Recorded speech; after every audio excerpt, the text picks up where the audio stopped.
அனைத்து நண்பர்களுக்கும் பிறைசூடன் சார்பாக அன்பான வணக்கங்கள்.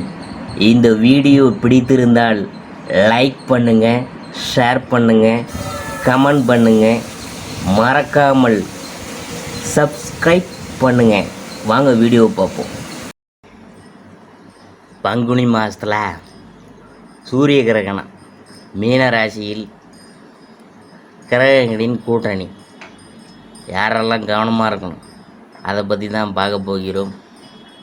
நவ கிரகங்களின் தலைவனான சூரியன் ஆசிரியராகிய குரு பகவானின் வீட்டில், அதாவது மீனத்தில் சஞ்சரிக்கும் மாதம் பங்குனி மாதம்.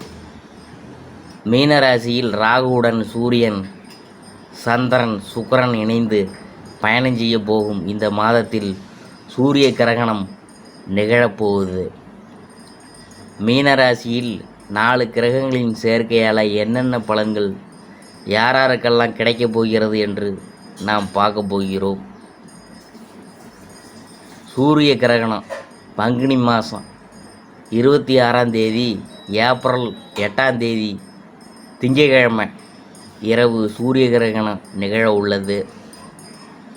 இந்திய நேரப்படி இரவு நேரத்தில் நிகழும் சூரிய கிரகணம் என்கிறனால இங்கு தெரியாது.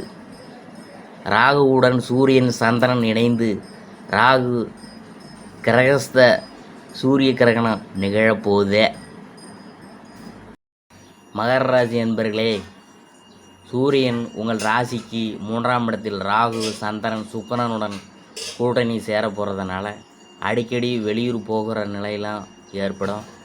அலுவலகத்திலிருந்து நல்ல தகவல் வரும். கோபத்தை கட்டுப்படுத்தணும், வீண் பேச்சினை தவிர்க்கணும், பேச்சில் கவனமாக இருக்கணும். தகவல் தொடர்பு சிறப்படையும். வியாபார வாடிக்கையாளர்கள்ட்ட நல்லுறவு நீடிக்கும். உடல் நலத்தில் சின்ன சின்ன பாதிப்புகள்லாம் ஏற்படும். எனவே அவ்வப்போது கவனமாக இருக்கணும். சமூகத்தில் மதிப்பு மரியாதை அதிகரிக்கும். வாகன பயணத்தில் கவனமும் நிதானமும் தேவைப்படும்.